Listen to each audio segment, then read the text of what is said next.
dialed in to Bucks and Brews, you might hear something you can use. like tips on your cash or tips on the suds. You're gonna want to The use, smarts of these because studs. they know the brews. And they know the Bucks, and they know they can't help the stubborn fucks. So listen up, because shit's not funny. And save yourself some Beer money. Bucks. and brews. Bucks and Bucks Bucks. and brews. brews. Bucks and Brews. Welcome back to Bucks and Brews. So, Nick, we're in different houses. We are. This is we pay all this money for a really cool studio just for us not to be there, Well, I mean, that happens when one of us gets sick. right? It's this Dawn time goes, it's Dawn goes, why are you guys going to do an episode this week? I'm like, because we haven't uploaded anything new in a while because our last episode was, we're going to say a little bit of a shit show. 3 weeks ago. Yeah, we Yeah. won't even count the 2 weeks ago.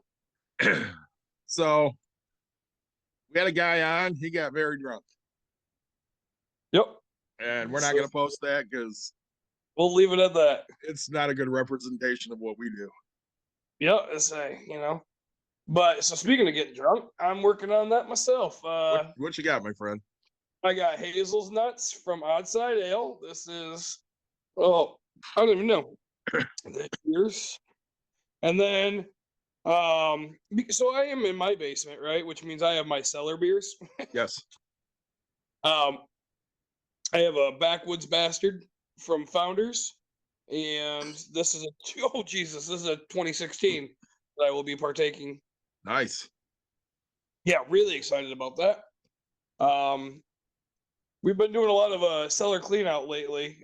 Friends come over and just a lot of my beers are getting to that point where it's no longer going to be good, and you can't age them for forever. So, I'm purging all my beer. I probably won't start over. I think I went a little too extreme for a while. So, but we'll have fun with it. So, and then if I get done with these and want more, I'll let you know along the way what I had. Well, because I'm trying to get over being sick, I have some Sunkissed orange soda with Airborne in it. There you go. Let's see. Doing what I can to not be sick anymore. Right.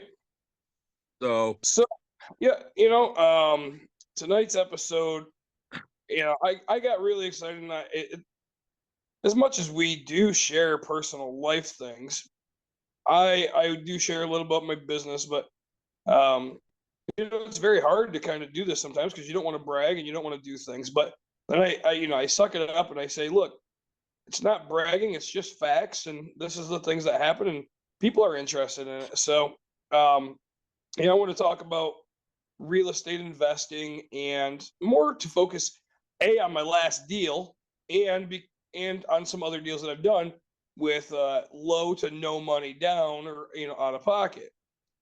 And so I'm gonna try to expand it, but it might be a quick episode for us because David's not feeling great. So, but most people say I can't get into real estate because it's so expensive and you have to have so much money, and that's not a true statement at all, right? I just went to a meetup last night, which I'm very excited about. It's probably one of my best meetups I've gone to in years. So the people that were there, they're doing this thing called wholesaling. I'm not sure if we've done an episode on that, but they gave really great advice. And they said, hey, look, you can go into the township for free or whatever, right? And you pull this information for free, and it's open to the public and stuff like that. And I was like, man, that is awesome. They told me exactly who to talk to. But because most people won't do that. They'll go pull it from other places. So, right? They said, hey, you go into the city and you go to the clerk and you go, hey, I'm looking for the people that owe on back taxes, right? So, hey, I'm looking for that information. So then you can go sell it. But now what happened with me and my deal is, right? So somebody went and found a house like that, and they came to me and said, hey, do you want to buy it? It's worth, whatever they felt like it was worth. I don't even know. And so I drove there, and as I'm driving, the house literally across the street is for sale for $224,500. Okay, and I look it up and I was like, oh man, that's all right. I didn't even think things were common. And I look at the pictures and it looks exactly like my last flip.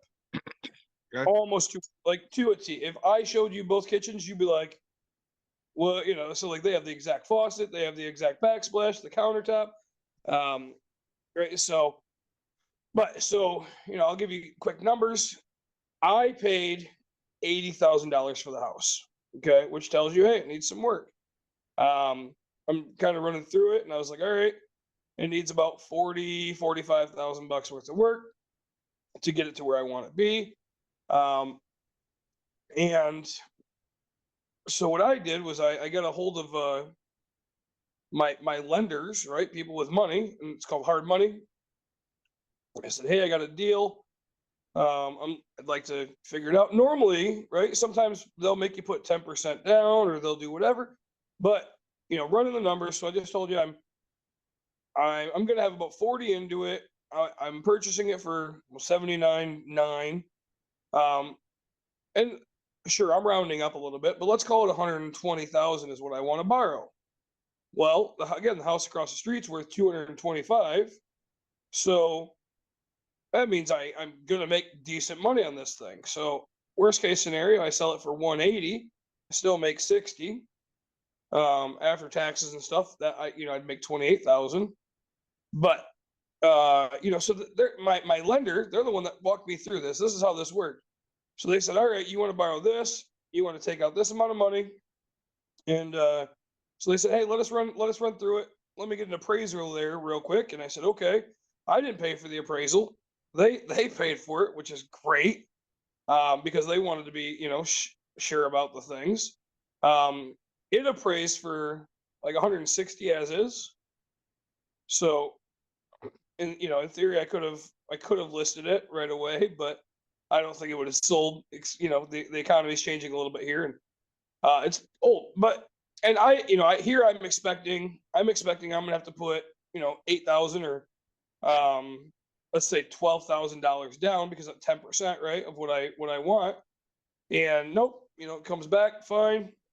We go to close, and I financed the full 120 something thousand, and I walked away with a check in my pocket for $5,600. Right, so they paid me to buy a house.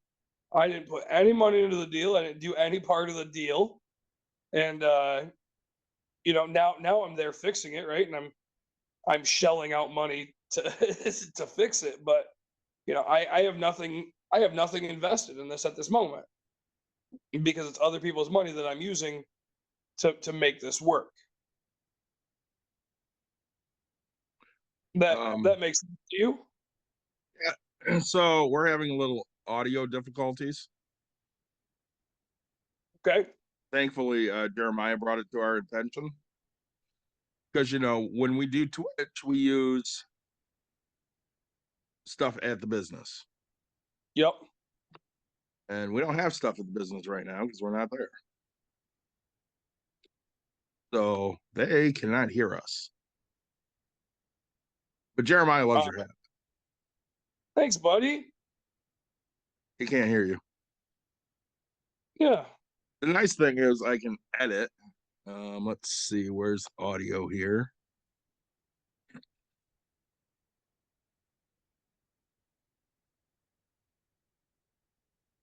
Let's try that.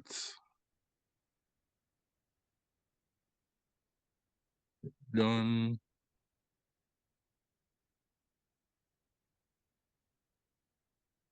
Microphone as well.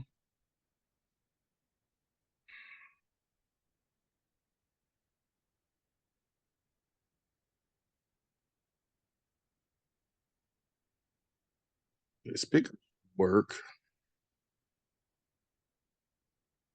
I'm just gonna be here drinking my beer. You do that. I'm as usual working through technical difficulties. Right. Because that's what we do here on Bucks and Brews.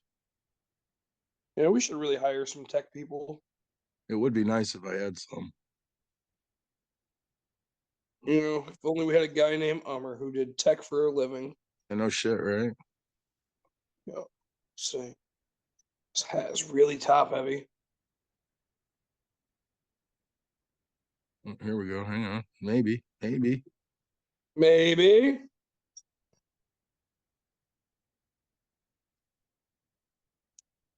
Testing. Jeremiah, can you hear us? Is he still on? He is still on because he actually could hear you a second ago. Thanks, buddy. Oh, good. He can hear us both, so we can go back to what we were talking about. So All well, right. I will make sure I edit that piece out. As you were saying, Nick, so this is funny. I'm talking to Osborne earlier today, Yeah. and he's complaining because some of his kids don't value money, Yep. we'll say. And he goes, "What are you guys going to talk about tonight?" And I said, "I think we're going to talk about real estate, buying without having a ton of money to buy." He goes, "I'll tell you right now, kick myself every day because 10 years ago, my buddy goes, 'Hey, you want to get into rentals with me?' He goes, and I said, 'Nope, don't want to deal with that.' He goes, 'If I'd have done that, I have a hell of a lot more money right now.' I said, 'Yeah, I do know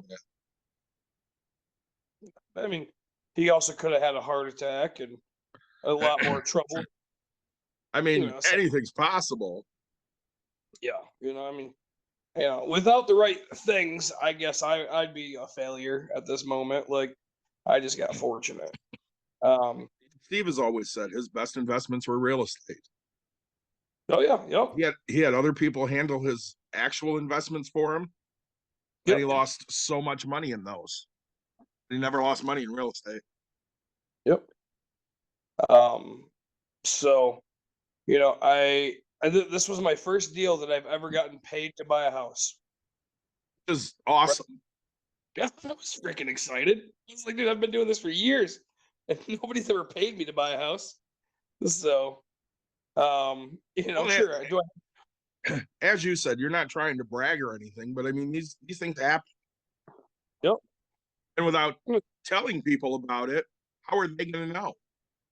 Right.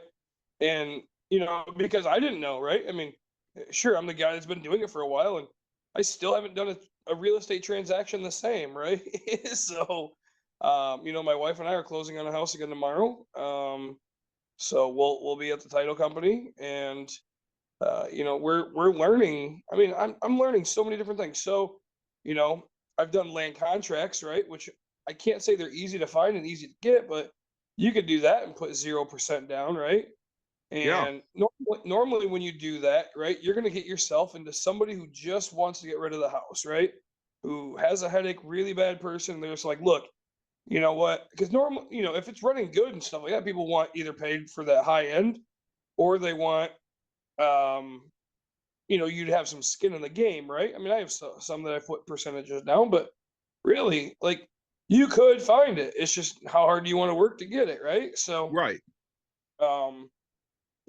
and then when you go close it, you have some type of fun, closing cost, but all my closing costs were wrapped up into this thing, so sure, again, I borrowed 120, but I think my loan is for 126,000, let's say, and I got $5,000 in my pocket. So I think they paid me closing costs, which is really cool. So I look at I actually, Jeremiah and I were having a conversation, and we were talking about how you could go borrow the down payment, right? So Mhm. I was kind of talking about this deal and how normally they make me put 10% down or something, right? Well, this one we had a little bit more time, so they got to run an appraiser through it, and they got that. So now when I'm looking for deals, I'm gonna want to do this a little bit more, right? Like, hey, I'm gonna talk to the seller and be like, hey, could you give me an extra week? Because it sure be nice if I could get somebody to come through, right? Right. And $0, but there's times where it just can't happen, and I understand that. So it's nice to have all the options. But so we were talking, and it was like, man, okay, hey, I'm going to purchase a $100,000 place. I need 10K. Well, I don't have 10K. Well, I mean, just because I don't have 10K at the moment, right, doesn't mean that you don't, right, David? I mean, I Right. can go to you and say, hey, I need 10K, and I'll give you 10% interest every single month, and that's not too much for you to go spend, right? 10K it doesn't you're not too nervous about that, like, and you have you technically on that you can put yourself into a second position, for 10K if you wanted until it gets paid back. And, and you're getting 10%. I don't know where else you're going to get guaranteed 10% on your money and be backed by a really good house purchase, right? We Right. talk about it's worth 220. So if I default and my first mortgage is for 90, you're in there for 10. If I default, you get first rights to buy out that 90K, just as much as the 90K has the right to buy you out, but you'll be paid off and you still made your 10% interest that we agreed upon. So Yeah, and that's what a lot of people just don't understand. They're not looking at it purely from a non-biased background, I want to say. right. They hop into these things, they always say don't do business with your friends, Yeah. which I mean that can be true unless, both of you are smart people. Like I would have no problem doing a deal with you because we're smart people. We know what we're looking for, we know what we're willing to do, we know that we don't default on things. I trust you with my money. It's when I was dying last year, you're the person I went to and said, "Hey, take care of my family when I'm gone because I need somebody that understands money." Right. And you have to be conscious enough of what you do and don't know and the people that you deal with. Yep. And I don't think we have enough of that out there. I can sit there and I bounce money off ideas off you all the time. Yeah. And there's really nothing that I do that you do. So there's really no crossing for us. But if there was, I would have no hesitation about going into business with you on something. Right. The only thing we both invest in 401s or 403s. We both do the basic things. It's just different amounts and what we're setting. I'm spending a mass amount of money on real estate, right? You're spending yours long-term investments and different wealth strategies. So, we talk about my house, and I guess I don't bring up the story enough. I did it on quite a few podcasts. Okay.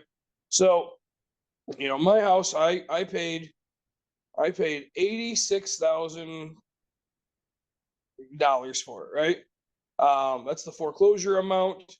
The house was worth 220 back in the day, and I didn't. And this is I'm going to walk you through exactly what I did, just so everybody that's listening understands this, right? So I find that this house is a foreclosure. Okay, how did I find the foreclosure? Just somebody at the time knew I was in real estate. And I was only 5 years in, and they're like, "Hey, I got a house you can buy, deal." And how much? Well, $86,000. Well, how much is it worth? 220. And so I took that information and I put it on my Facebook, right? Because back then I didn't have $86,000, right? Right. Literally 7 years ago, if you asked me if I had $80,000 in my bank account, I would have said, "No, fuck no," right? Like there's a whole different story back then. So I posted up on Facebook and I said, "Hey, I got an opportunity to buy a house. I need somebody with cash because I have to close in 2 weeks. I need $86,000."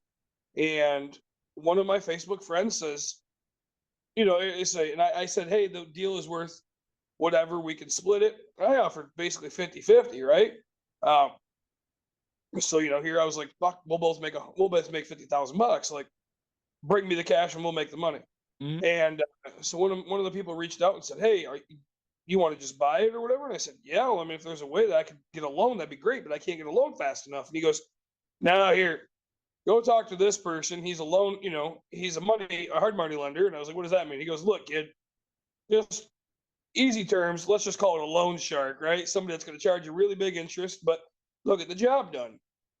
And I said, "Dude, at this point, like, I'll pay the percent, right?" So I paid 11% interest and 3 points. So 86,000, right? So let's just call it 100. So I paid $3,000 to get the loan. Plus I was paying 11% interest on this loan. But, and normally they don't do it I'm in Ottawa County, right? So I'm just a different county than you, but I'm right on the border of Kent and Ottawa. And so I called this guy and I was like, "Hey, I got this opportunity. oh, and I said, look, it's worth 220. I can get it for 86. And he's like, well, if you're being serious about those numbers, yeah, we'll go to Ottawa County for that. And I was like, well, here, I mean, this is what, 220 was probably low back then, I mean, now it's worth 320, whatever. So, he looks at the house and he's like, holy shit. And I was like, told him how I found it. And he goes, yeah, we'll get you the money. We'll get you the money within the 2-week period. So I called my original lender, right, for my mortgage stuff. And I said, hey, 11% is a lot of money. Can I refi it? And he goes, well, are you going to move into it? And I said, well, is that what it takes to refinance? He goes, yeah, if you own or occupy it, you can move into it and refi it right away. So I take and I get an 11% loan. They pay my closing. They do all that. I might have paid or so. And then I talked to Rob, which we had on here, Rob De La Torre, right? Yep. And he's the one that told me, hey, if you move into it, you can refi it. So as I purchased the house within the 2-week period, Rob was already working on a refinance for me. So we signed documents within the 2 weeks. We have an appraiser lined up for like that day. I get people through. The refinance actually did. So my payment is due on the 1st of the next month. It actually took a little bit longer, but the company, I told him the company had been in contact with Rob the whole time. He's like, yep, the deal's going to go. The loan's going to go through. Everything's fine. Processing just took a lot longer back 7 years ago. And so then ended up refinancing with Rob for a 3.75% interest rate, right?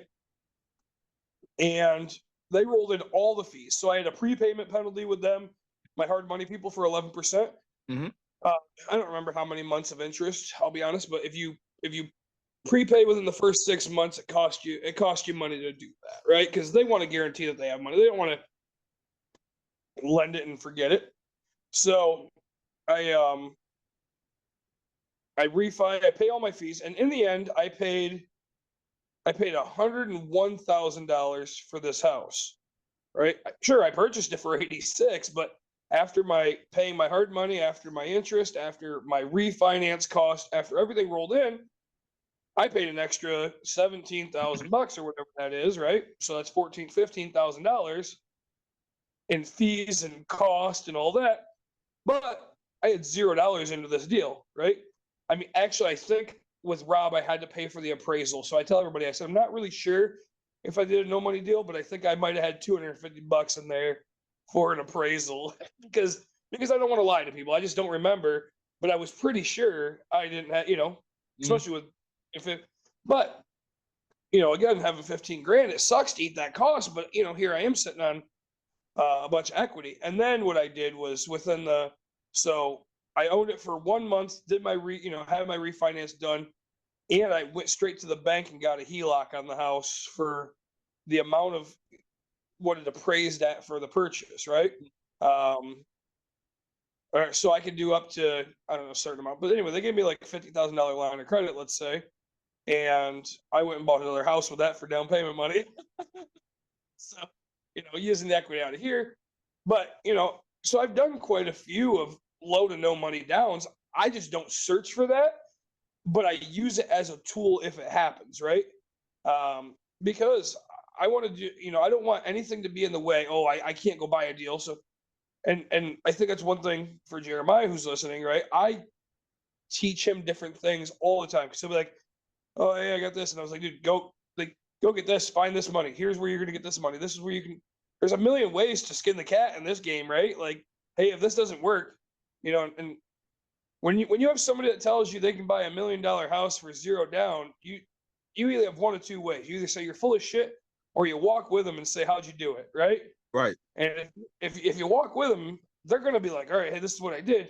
And you're going to go, man, that's a lot of work. So again, this isn't easy work. It's not something that's going to be handed to you on a silver platter. It just kind of happens for me once in a while. Right. Like I search and I go to meetups, we were trying to do this last night. Right. And I was like, oh man, I got an investor meetup. And I don't remember if I finished that story, but, yeah, we were talking about how they gave me free information. Well, There's a random guy who showed up who's older, And he's like, well, I'm thinking about selling the house that I have. I just don't know how to go about it. So I came to this real estate meetup. And man, you'd be surprised how many people. And so I'm like one of the last people, and I was like, hey, just let everybody know I'm going to buy this house. Don't talk to the guy, right?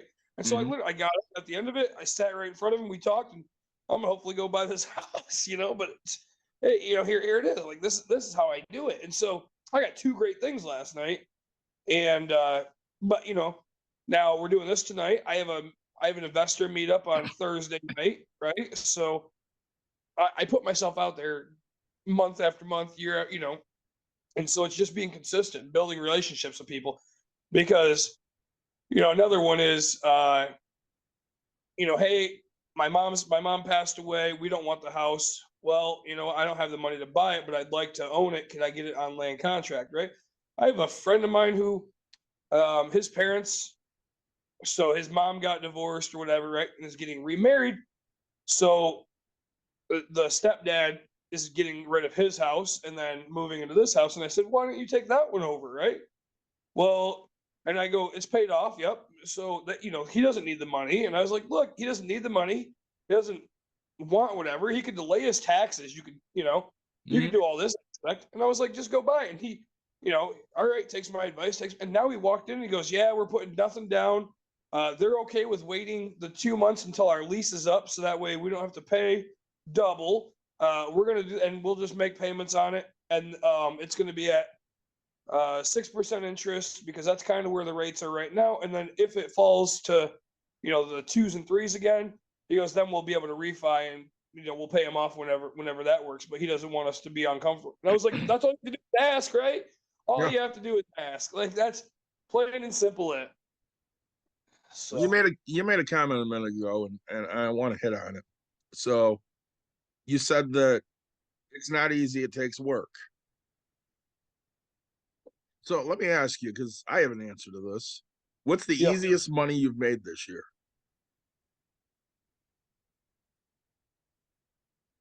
Oh, like actual money, or like flipping a fucking quarter? Like actual money. Actual money. Lending. I would say lending. Okay. Right. It's probably my easiest. Well, no, the easiest one was buying this damn house. I really think so. Let's call it $6,000.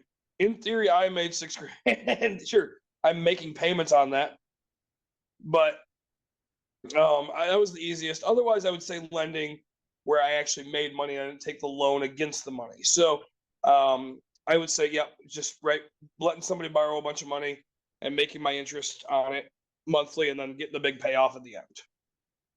So I can say the easiest money I've made this year. Oh, say 401ks and shit. Yeah, I'm not going to say those, though, because I can't tap that money. Well, I'm saying, I guess, Betterment, right? Because, I made good money on that. Yeah, but are you tapping it? No. But I'm talking money that, you're turning around and using. Yeah, lending. That's the answer. My best is probably gambling. I'm at about $900 in gambling. Yeah. No shit. I made about $900 gambling. So that's the easy money I made this year, which, mind you, you can lose $900. Yeah. But I don't know of easy ways to just make money where there's no work to it. Right. Everything takes a little bit of work. Right. And the stuff that pays off the best takes a lot of work. And I think it goes to, what do you like to do? Right? So you like to sit there and look up who the better quarterback is, who the wide receiver, right? Let's just say you gambled on a football game. It's still work, right? Mm-hmm. It's just something that you find fun to do, right? I actually really enjoy, like, given the opportunity, sure, I would just choose the Lions with my heart, right? Not actually researching which team is better, but I enjoy the house thing, right? So, hey, I'm going to look into this house, see, hey, because here's a lending story, right? So, person came to me and said, hey, you got a house. We paid cash for it. Okay. Mm-hmm. We just ran out of money for rehab, right? We underestimated and the houses were, you know, they want to borrow $20,000. Plain and simple. That's all they wanted to borrow. And they said, you know, basically name your price and we'll get you back in 6 months as the loan. But you know, they're like, hey, we're hoping to have it done in 3, close it. And I said, deal. The house is worth $200,000, let's just say. Well, you know, because there's no other loan on this house, they paid cash for it. I'm in first position for $20,000, right? So if they default or foreclose, you know, I go foreclose on them for $20K, I've now gotten $180,000 of equity into the house, right? And sure, they take my $20K and don't finish the project. That means all I have to do is throw 20 extra K at this thing and it's done. So worst case scenario, I have 40 grand wrapped up into a house worth 200. So, but you know, sure, I had to run and figure out my numbers and make sure I was, you know, this, and I went to sign my documents. Sure, it's work, but I didn't look at it as work at the time, right? I looked at it as, man, this is fun, and I just made a couple bucks off of it. So, you know, that was the best loan I think I made all year. Well, you know, and I think one of the things we should look at, especially when it comes to home buying, so it scares people. We've said that before. And part of the reason is the 2008 crash. Yep. And you and I both know what precipitated that crash. It was all the adjustable rate mortgages. Yep. Which started getting popular again about 8 years ago. Yeah, and it's fun. I had people trying to sell me on them actually recently because they're getting a higher interest. So they're like, yeah, but it's going low and you can do this. Yeah. But well, you and I both know what happens is you buy more house than you can afford. And when that interest rate jumps, you can't make the payment. And one of the things, you know, when we started looking for a house, it was probably 2003. Yep. Maybe 2002. And these were very popular. I remember looking at a house over off Eastern between 68th and 76th. Yep. And we walked into this, it was a very nice subdivision, walked into this house, and it was obvious that whoever purchased this, you know, house to be built didn't have the money to finish it because it was 3/4 of the way Yep. done. And we looked at it and I said, because, you know, I had my mother there with me, I'm like, I'd offer 120. And they were asking 150. And I remember the loan agent that we had at the time, who I really didn't know, goes, well, we're going to offer 150. I went, I don't know who the fuck we are. Yeah, so we got a mouse in our pocket? Yeah, because we are not offering anywhere near that. And the unfortunate thing is a lot of people fell for that crap. Oh yeah. Well, it's and people are okay. So am I a pushover? Kind of, because I didn't know what legal rights I had. But I'll be honest. My first house purchase,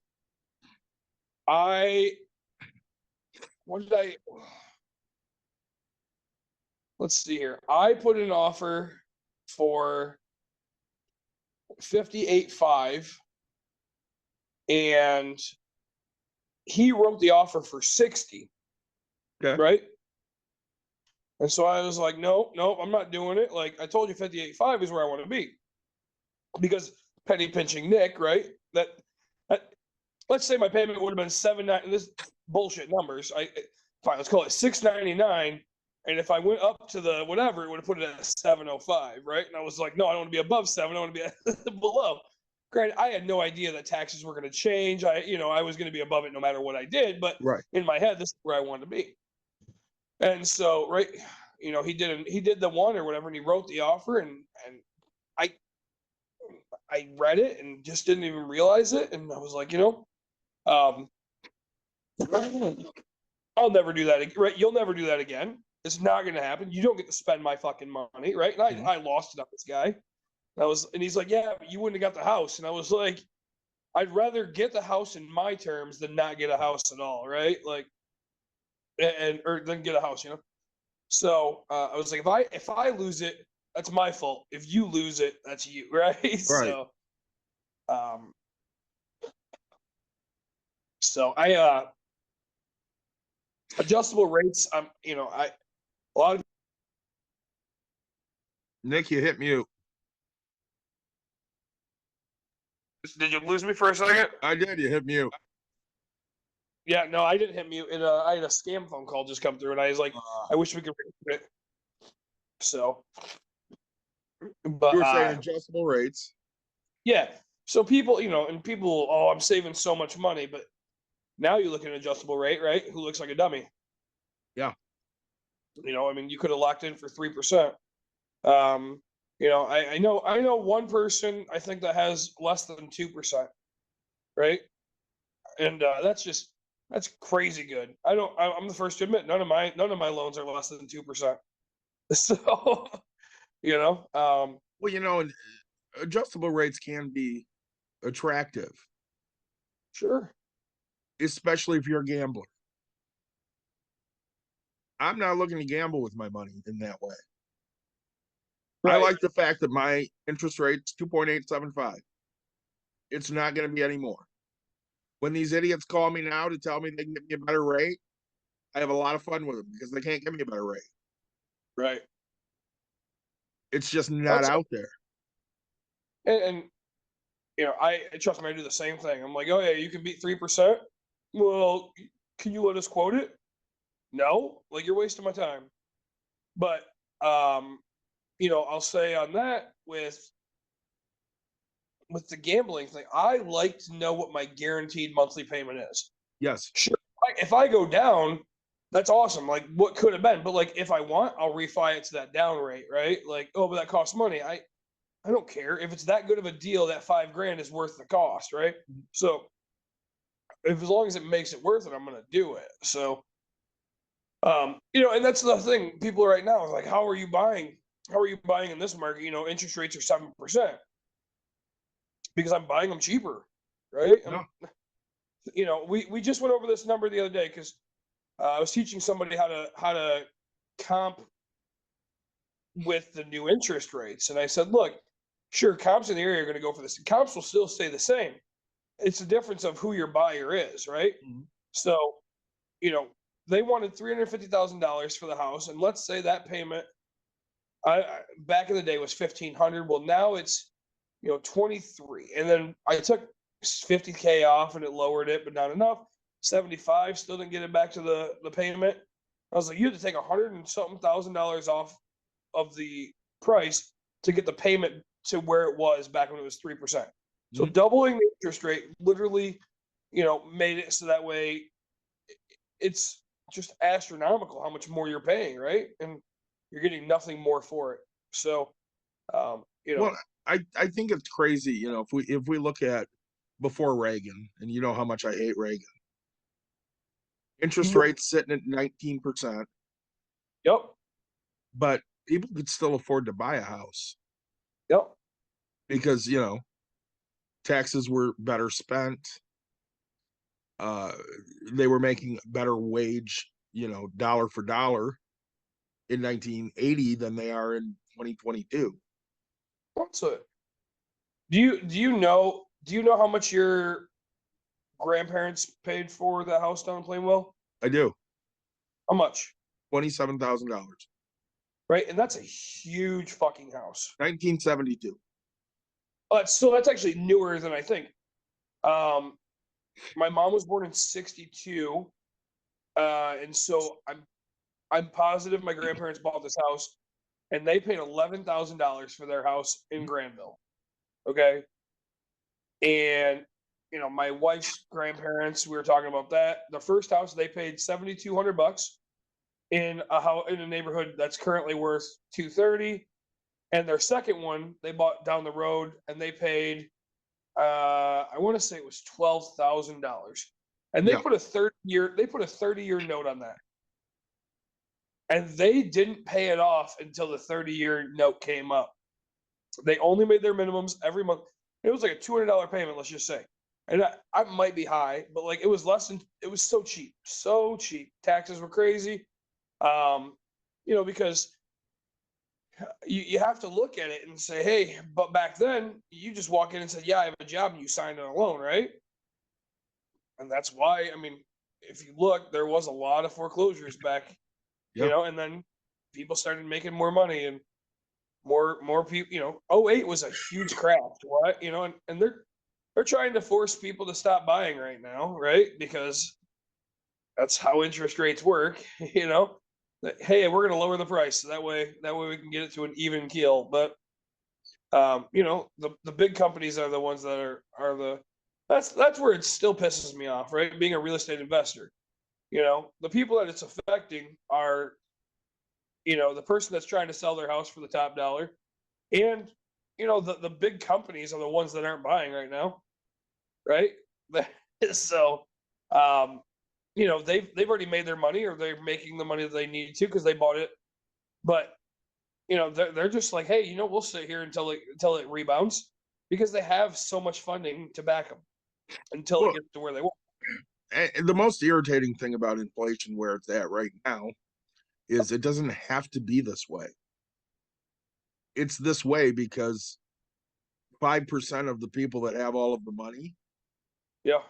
are hoarding the money.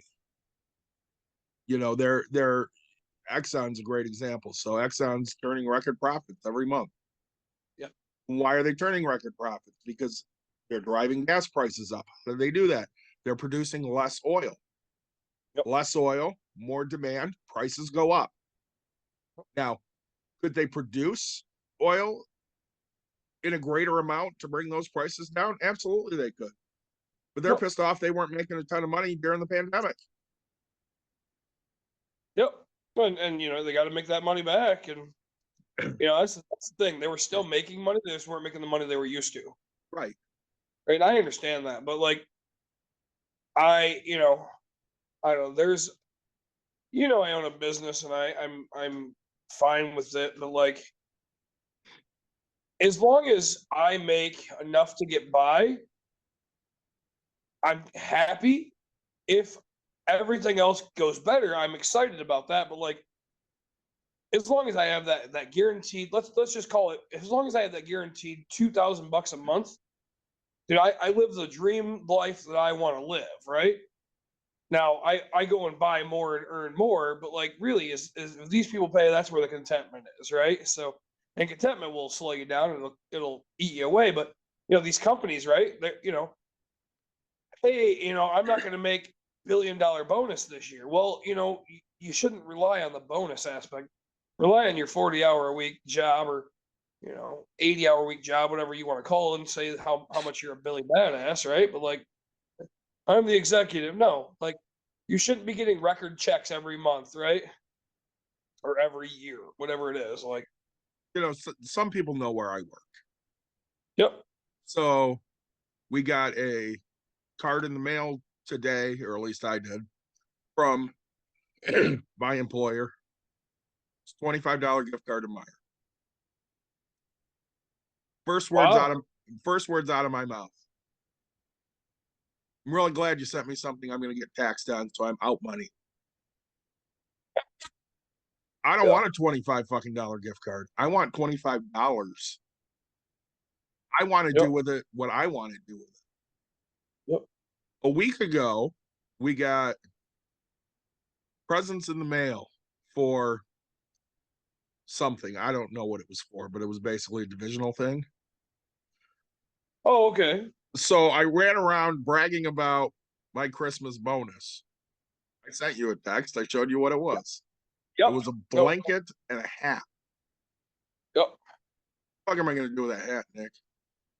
Oh, I would just put it in my collection of things that are going to go in the garage sale that I hope to make $1 from.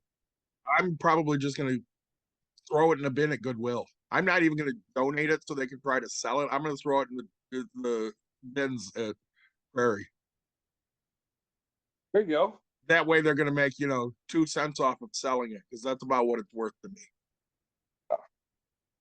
Oh man, I want to do let's just do it right now. Fuck Goodwill. I'm so tired of them. I fucking hate Goodwill too. You sons of bitches. Like, hey, so my wife's grandparents are now officially in a assisted living. Yep.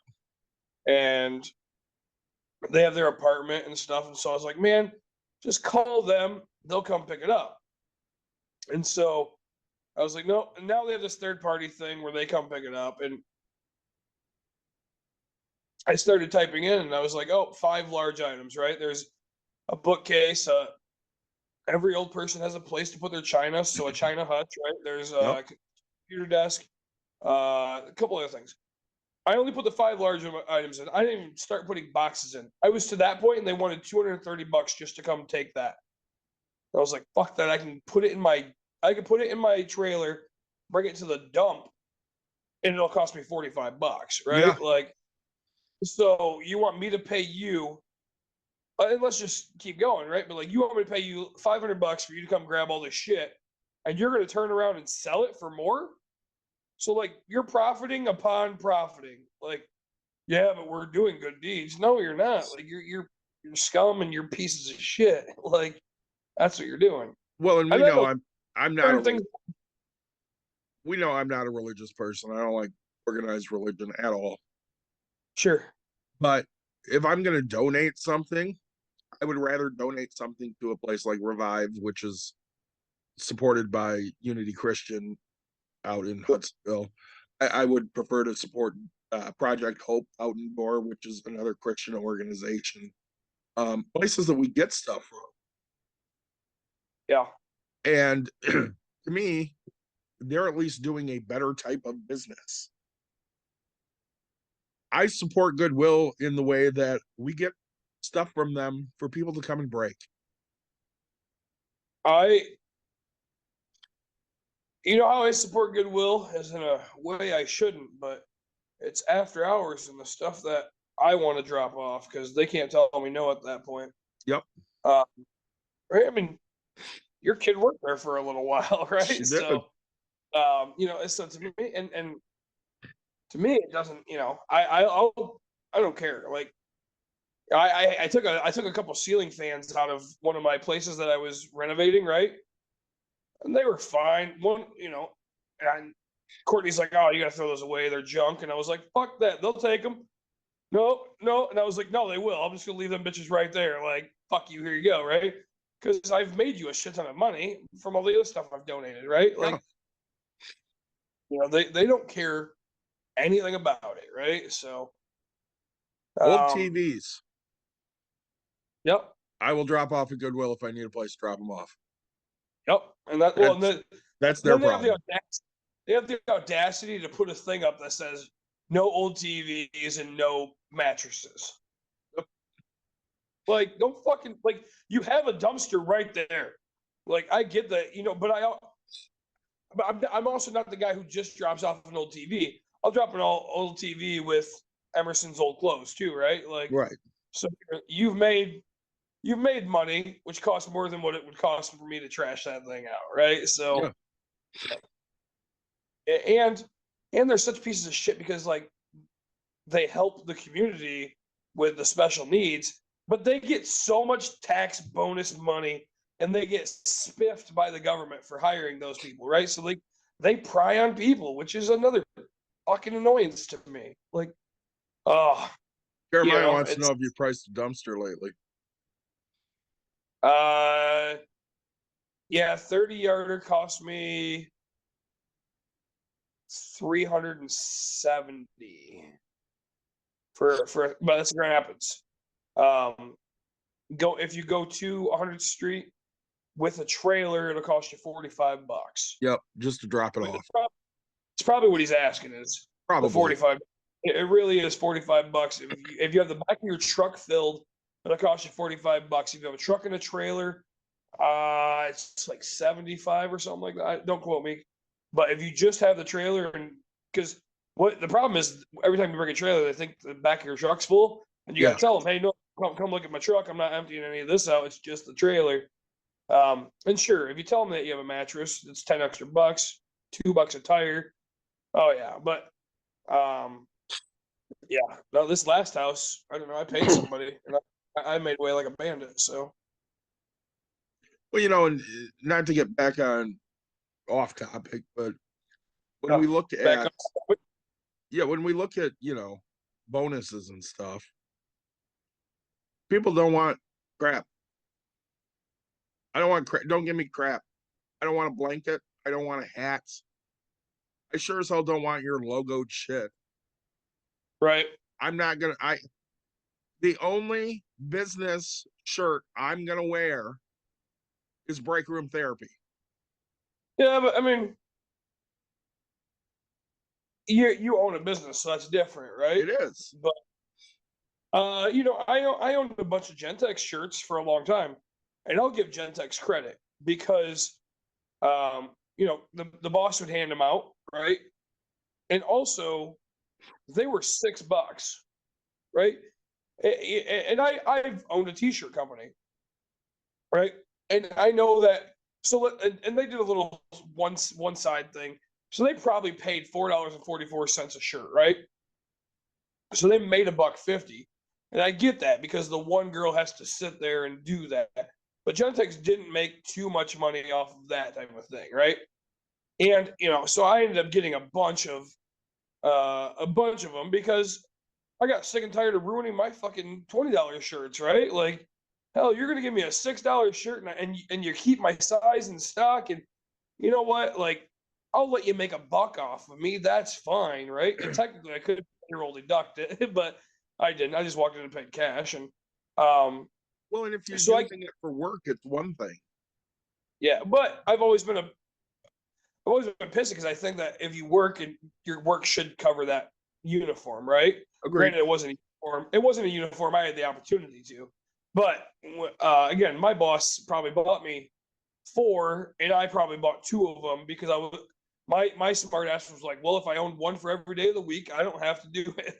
I have to, so I don't want to sit here and wait for 6 months for him to buy me another one, So that's kind of how I did it. But we own these badass shirts. We do, but again, I mean, that's a passion project of ours. Right. It's I'm the company logo. Yeah, I'm not passionate about the company I work for. It's a fine company to work for. I'm not saying it's not. I'm saying you want me to feel valued. A $2 hat doesn't make me feel valued. Well, what about a deck of cards with their logo on the back of it? Isn't that cool? No. Huh. That's surprising. Yeah, I don't want any of that crap. I don't want any more mugs. Stop giving me mugs. Yeah, or pens, and yeah. So that's just the problem is these companies, they're, hey, how cheap can we be and still feel like we gave you something, right? Right. So I mean, I don't know if I told you this story. So I hit my 20 year back in September. Yep. And they did a divisional meeting, I don't know, a month ago ish. And they listed out all the people that hit 5, 10, 15, 20 years. Yep. My name wasn't on there. Really? So guess who dropped off the fucking meeting? You? Damn right I did. I sent a message to a coworker. I said, if there's anything I need to know, let me know what it is. But since I'm not important enough to mention I've been here for 20 fucking years, I'm out. Right. And I went and I did my work. Yeah. I don't. Don gets mad at me because I want to have meetings at the business because I want a place where we can discuss things. Now, I don't want to have, a monthly meeting or a couple, 3 times a year for an hour. Hey, this is what we got going. You got any ideas? She gets pissed because nobody ever says anything but us. Right. Yeah, I get that, but I don't necessarily say anything in our meetings either. Right. And out of all the meetings that they schedule me for, probably 10% of them are a good use of my time. And it's, it's not me trying to be a dick here and saying, fuck you, I don't want to meet. It's, I could be doing real work, getting real things done. Or I could sit here and we could, do a team building exercise. Right. I don't want to do a team building exercise. This ain't my fucking team. My team plays softball. See. And there's two of you, right? And Yeah. you know, so the team building exercise that you guys do is, hey, you're good? Okay, cool, right? Well, and they get us together with, all of their departments, which we have zero interaction with for the most part.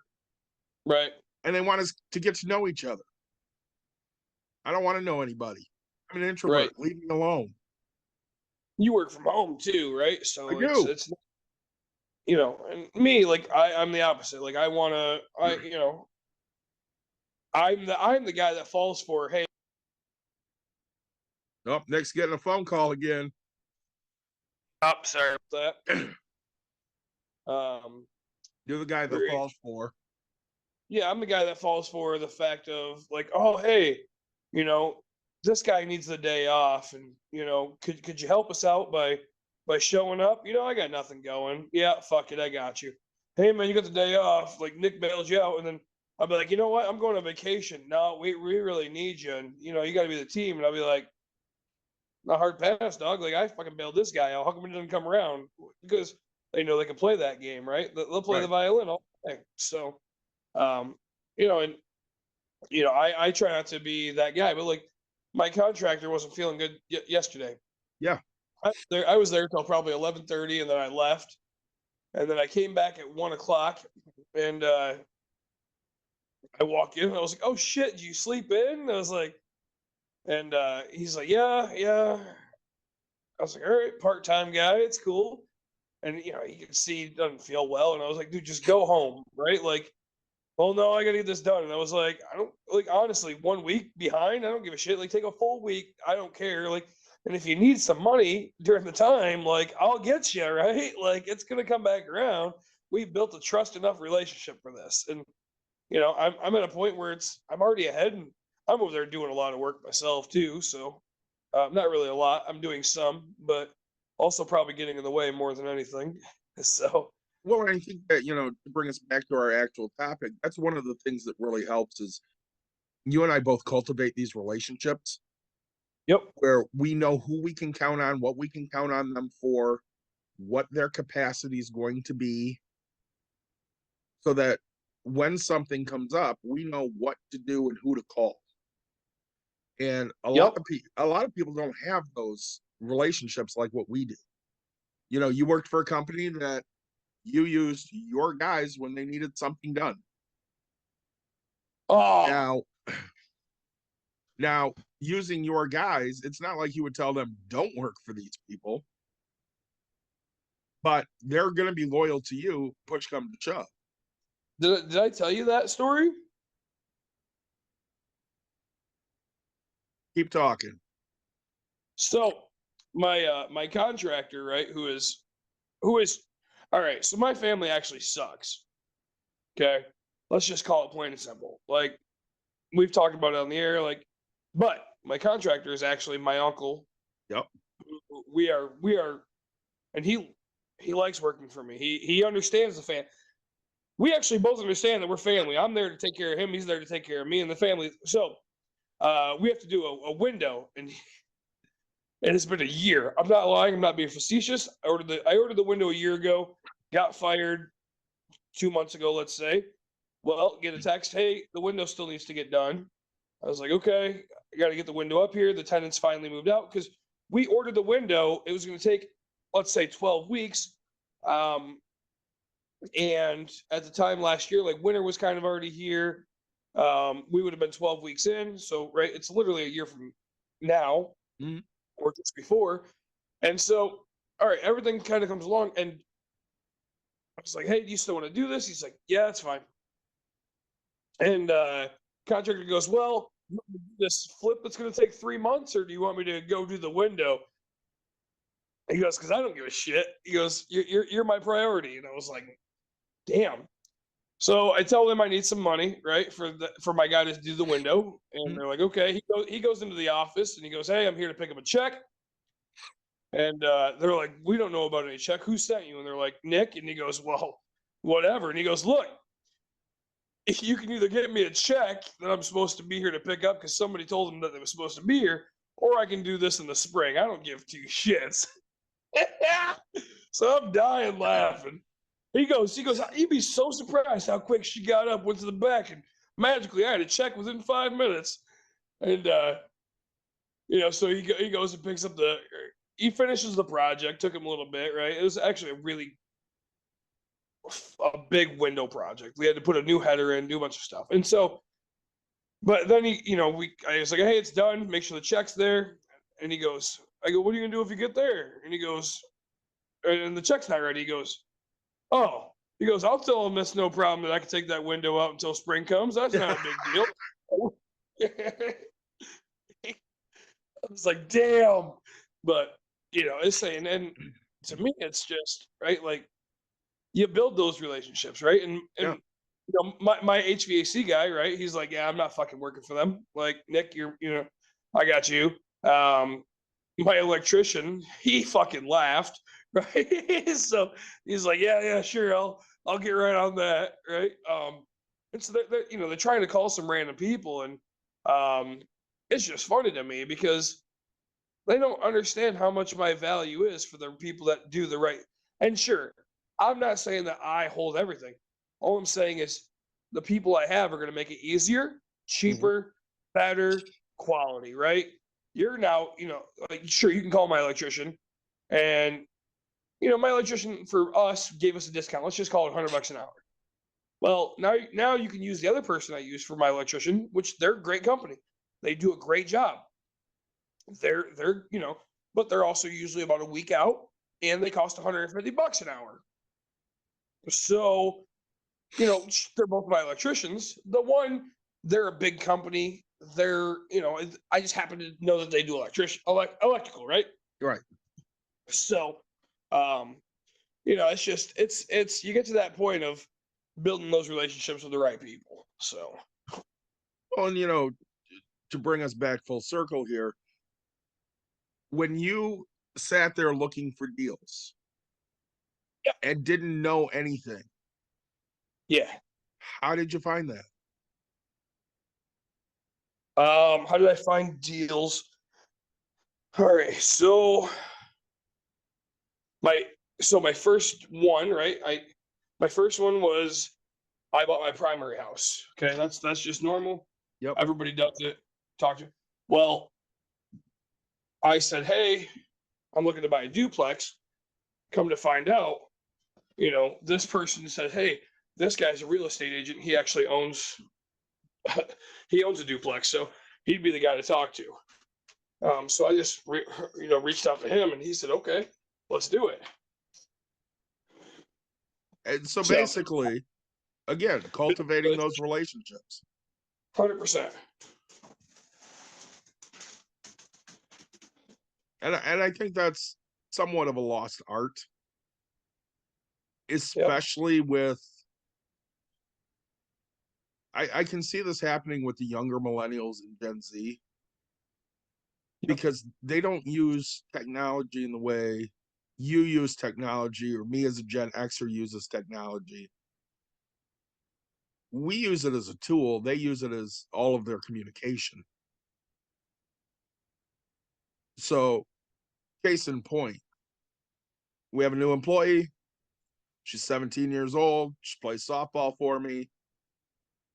Going into her first shift, she sends me a text at 9:40 in the morning. Hey, coach, really sorry. I woke up late. I'm going to be late to work. Nick, she worked at 2:00. So, sent a text back. I said, yeah, that's cool. I'll see you around 2. Right. Dawn goes, do you think she thinks she works at 10? Because her shift was 2 to 10. Oh, shit. I said, yeah, I think she thinks she works 10 to 2. 5 minutes later, I get a text back. She goes, oh, I work 2 to 10, not 10 to 2. I'm like, yup, see you around 2. Man.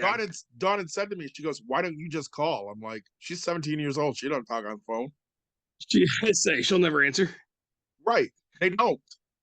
Yep. Well, it's, and you find that, let's just call it, like, everybody's right. Nobody around here wants to work, right? None of this young generation wants to work. Okay, fine. Sure. I agree. but none of the older generation wants to go shake, excuse me, shake the hands of the young kids. Yeah.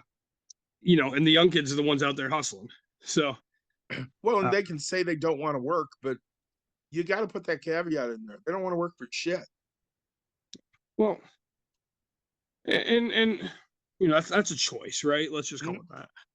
But, you know, what I'll say is, you know, a lot of it's funny, right? If you I do it with you, right? We either hug or shake goodbye, right?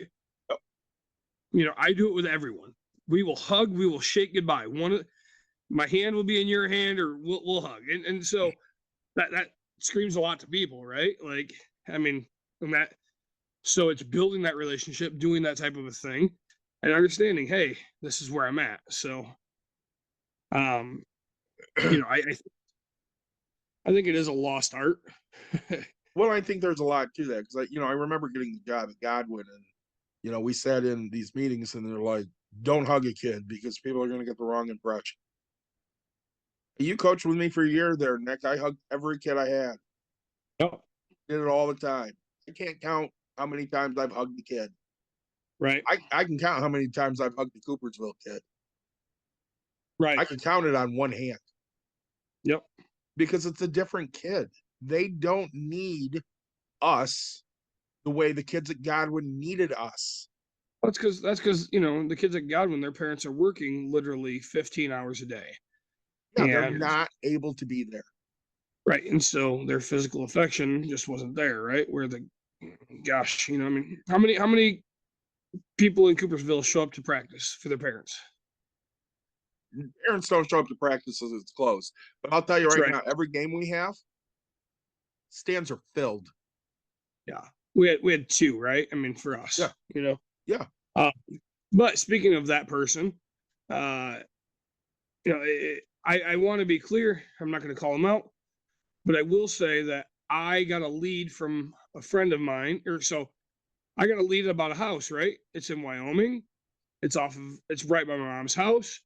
And I said, wow, I was like, this house, I know this person. I literally coached their kid in softball. I did this. Like, why did I not get the lead of this house? Like, now I'm irritated. Now I'm like, we're friends on Facebook and you didn't reach out to me to sell me your house. Like, what? You know, and so it's hard because it's, you know, but I also understand that the condition that it's in, you're embarrassed, you're ashamed. And so I want people to understand that no matter how close you are to somebody and you think that you know them or whatever, there's always going to be a reason that you're going to be the person to buy it and I won't, right? I mean, we just listed how close, you know, in a sense we are, Mhm. and I didn't even have the opportunity to buy it from that person. So now if I wanted to buy it, it's going to cost me, I don't know, anywhere from $5,000 to $40,000 more than what I could have bought it for, right? Yeah. In the end, I wouldn't have judged, I wouldn't have cared, I would have given you, you know, but like, they don't know that. So I have to learn to be better and tell people, hey, look, I really don't care. Don't be ashamed. I'm not going to tell anybody, right? Like, I did it here. I didn't call a person out. I'm not that kind of guy, right? What I do is fix problems. Yeah. So, Well, we've had that conversation on here before. People will say, like, well, you're coming in and taking advantage. No, you're helping somebody out that has a situation they need to get out of. exactly. I mean, this last house I bought, I paid the person that found it a fee, but I'm talking to the guy and his wife's got, you know, she's not doing well medically, right? He's feeding her cottage cheese and soft foods. And you know, they're going into a lower unit, 1-bedroom thing. Here, this is a 3-bedroom, bathroom upstairs, you know, like it's a big house, right? And so it's just time that they had to get rid of it. So sure, could they have put it on the market? But again, the house across the street, yeah, it's 225. But it's been sitting for who knows how long. And you could have gotten more, but like how long is it gonna take, right? How long is it gonna take for you to sell? How long is it gonna take for everything? So you know, you got to put all that stuff into factor. And I closed within the time frame they wanted, right? And the other thing is so they wanted to close, let's call it November 14th, right? Just Mhm. shits and giggles. then we were talking. And he's like, I got a mover coming on the 20 something. And I said, wait, I thought you wanted to close on the. And then it was, well, Thanksgiving's right here. I'll tell you what, why don't we just close on the 30th, right? Deal, fucking done. Like, I'll close whenever you want. Like, you just be happy and you be content and make sure everything's out, right? Give yourself plenty of time.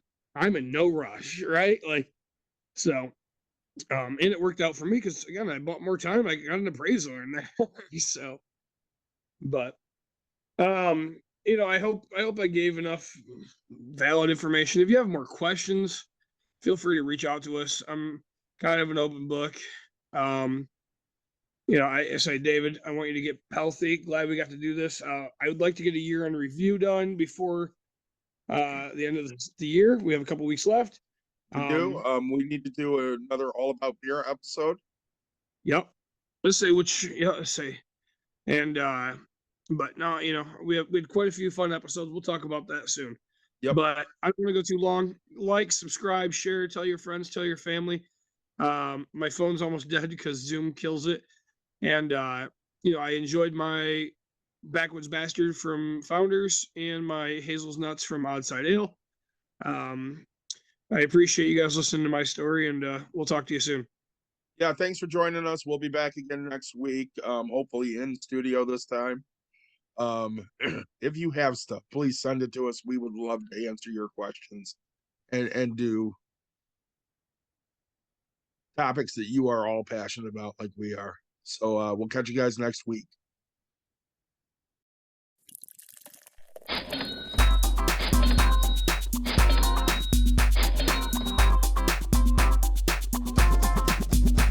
You've dialed in. To Bucks and Brews, you might hear something You can use. like tips on your cash or tips on the suds. You're gonna want to The use. smarts of these Because stuff. they know the brews. And they know the box, and they know they can't help the stubborn fucks. So listen up, because shit's not funny. And save yourself some Beer money. Bucks. and brews. Bucks and Bucks brews. and brews. Brews. Bucks and brews.